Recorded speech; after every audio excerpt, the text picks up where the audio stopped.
Welcome to the Deep Dive. This is where we take your sources, articles, research notes, and really dig into Yeah, them. pull out those crucial insights, maybe some surprising things, and help you get informed fast. Today, it's a big one. We're diving into the material you shared on the 2024 U.S.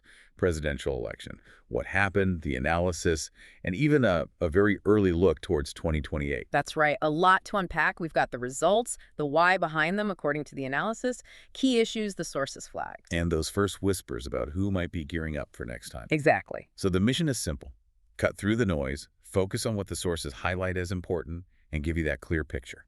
Kind of the distilled essence of what the material says you need to know. Okay, let's get into it. Starting with the big picture.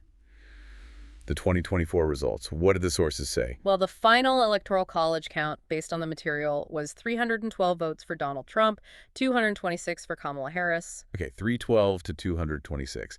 And the popular vote. Trump won that too. Huh? A plurality of 49.8%. And that popular vote figure, that's actually pretty significant, isn't it? Yeah, it is. The sources point out he's the first Republican to win the popular vote since George W. Bush back in, 2004? Right. A historical note there. And speaking of history, Trump's win itself is rare territory. Very rare. The material highlights he's the first president since Grover Cleveland, way back in 1892, elected to a non-consecutive second term. Wow. 1892. And the first Republican ever to manage that. And the sources said it wasn't just close, right? No, they emphasized the sweep of the swing states. Yeah. And specifically mentioned Nevada. Republicans hadn't won Nevada since 2004 either. So that's the what. Now the why. What factors did the analysis in the sources really focus on? The economy, that comes up again and again. Specifically inflation. Yeah, that surge from, say, 2021 to 2023, the sources have some pretty stark numbers. Voters judging the economy negatively, like 68 to 32%, Right. and 75% saying inflation caused them personal hardship. That's a big number. Huge. Was it just the U.S. economy, or did the sources see wider trends? Some sources did suggest looking broader. They mentioned a kind of global anti-incumbent wave happening in 2024. Oh, interesting. So putting it in international context. Exactly. And of course, tied into that, you had the unpopularity of the Biden administration cited frequently. Makes sense. And the sources also pointed to Trump making gains, particularly with working-class voters. That was highlighted. Now, on the other side, the Democratic side, the sources detail a really unusual situation there, too. Absolutely. Joe Biden withdrawing, July 21st, 2024. The material described it as coming after a disastrous debate. And he immediately endorsed Kamala Harris. Right, which made him the first eligible incumbent since LBJ in '68 not to seek re-election. Even more unusual, according to the sources. Yeah, he was the first to withdraw after already securing enough delegates for the nomination. That's key. A really strange turn. And Harris's path was also unconventional, based on the sources. Very much so. She became the nominee, picked Tim Walz as running mate, but the material points out she was the first major party nominee since Hubert Humphrey, again back in '68, who hadn't participated in the presidential primaries at all. So really historical paths for both candidates, even getting to the general election. Definitely. Okay, this is where, it gets really interesting. Beyond those top-line numbers, the sources dive deep into specific issues, things that really shaped the race. They really did. And one that got a lot of attention in the material was immigration. What did the sources say about Trump's stated plans there? Pretty extensive, according to the material. Finishing the wall, big increases in deportations, both illegal and legal immigrants mentioned.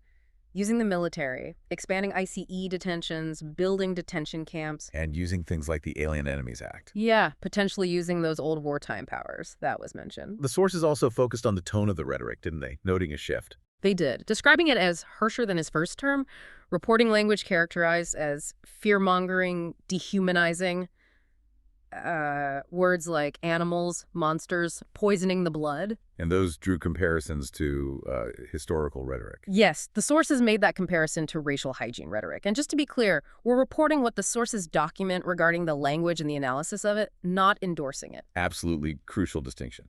Okay, moving to another key issue highlighted, the Gaza war. How did the sources describe Harris's position?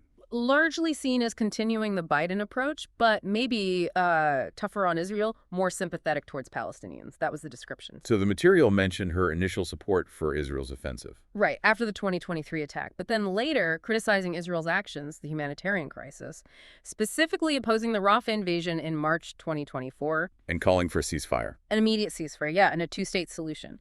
The sources noted she supported continued aid but wanted Israel to agree to a ceasefire hostage deal first. What about the uncommitted movement from the primaries? The sources mentioned that protests vote against Biden.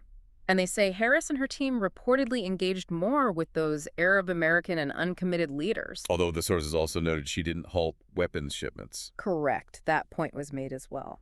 The sources also bring up some, frankly, concerning things around election security and violence. Yes, documented threats stemming from the election denial movement since 2020.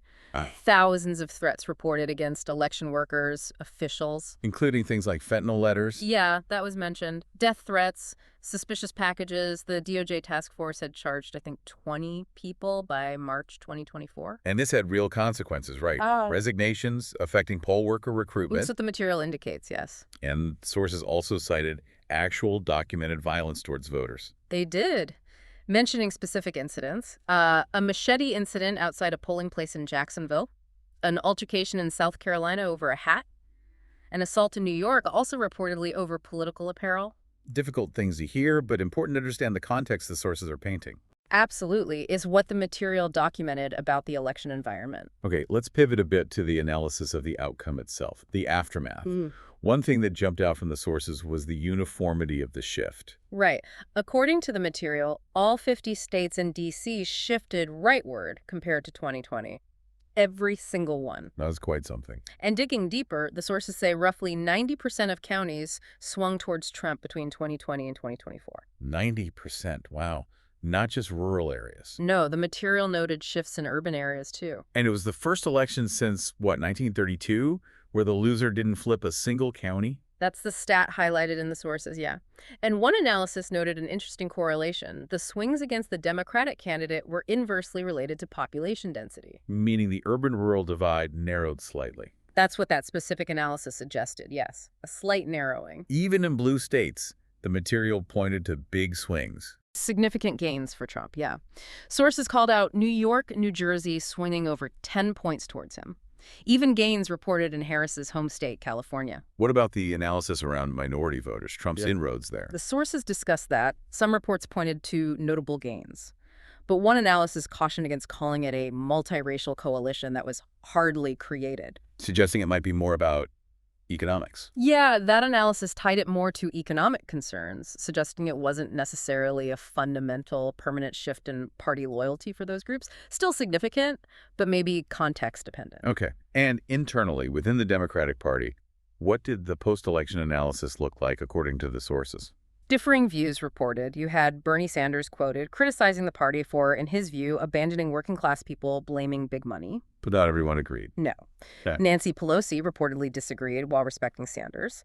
She pointed more towards cultural issues, maybe the timing of Biden's exit, the lack of an open primary, different factors. And Harris's own campaign advisors. Sources reported they stated their internal polling never actually showed her ahead of Trump. They apparently didn't believe she was the favorite. Interesting. The media landscape also came up in the sources. How Trump used alternative media.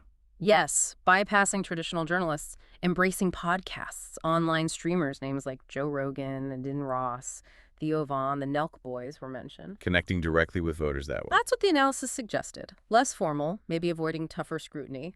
One study cited found nearly 40% of young voters get news from influencers. And many of those lean right. A majority, according to that study. Another analysis connected his appeal, particularly to young men, to channeling hegemonic masculinity. Which that analysis suggested met. Tapping into traditional ideas of male dominance or strength, maybe offering people to blame for economic or cultural shifts.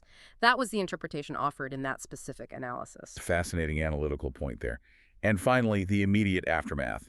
Any other points from the sources? Well, they reported stolen election conspiracy theories being shared by some supporters on both sides, actually. Okay. And also documented reports of Racist and threatening text messages targeting Black, Hispanic, and LGBTQIA students after the election. Again, just relaying what the sources reported. Right. A complex post-election picture painted by the material. Definitely. So, taking all this analysis of 2024, what does it tell us about looking ahead? The sources are already spotting very early moves for 2028. It seems so. The next race is already sort of flickering on the horizon, and the sources are starting to list names being floated on both sides. Okay, who are we hearing about on the Republican side, based on the material? Names mentioned include J.D. Vance, the VP, who apparently won the CPAC straw poll. Marco Rubio, now Secretary of State, mentioned by Trump as a possible successor. DeSantis. Ron DeSantis, yeah. Ran in 24, still popular in Florida, maybe eyeing a comeback. And Brian Kemp, the Georgia governor. The one who opposed the 2020 fraud claims, but Trump later endorsed. That's him. Reportedly kept the door open for a presidential run after deciding against a Senate bid. And on the Democratic side, Yeah. who are the sources mentioning? Pete Buttigieg, held an Iowa town hall, confirmed he's considering it. Rahm Emanuel, former ambassador, quoted saying he's in training. Okay. Gretchen Whitmer, Michigan governor, called a rising star. Andy Beshear, Kentucky governor, won in a red state, said he'd consider running. And Ro Khanna. California Rep. Ro Khanna, yeah. Visited New Hampshire, took aim at Vance. Hasn't ruled out a run, according to the reports. There's also this interesting trend the sources picked up on. Democrats using podcasts. Adapting media strategy. Yeah, trying to reshape their image. The material explicitly links this to learning from Trump's success, connecting with people more informally, more directly. Any examples cited? Gavin Newsom having conservatives on his podcast. Andy Beshear using youth slang like skimidi with his kids, trying to connect. Yeah. Gretchen Whitmer using that BFD phrase about a fighter jet mission on a podcast. So trying to find that less formal, direct connection that seemed to work in 2024. That seems to be a key takeaway highlighted in the source material, yes. A tactic both sides seem to be noting. Wow. Okay, that was quite a journey through the material you provided on 2024 and the early look at 2028. Yeah, we covered a lot. The results, the analysis, those key issues like immigration, Gaza. The demographic shifts, the media changes, and those first potential 2028 names. And pulling it all together from the sources really does help you, see the forces at play. It shows how much you can get from digging into the details in the material. Absolutely. And it leaves you with something to think about, doesn't it? Given those widespread shifts we saw in 2024 geographically, demographically, and this documented move towards new media platforms. Like podcasts, streaming. Exactly. How might campaign strategies and even the voters they target continue to change? Are we seeing maybe a lasting shift away from the old patterns as campaigns keep adapting to these new ways of reaching people outside traditional media? A provocative thought indeed. Something for you to consider as you process all this. We hope this deep dive was valuable for you.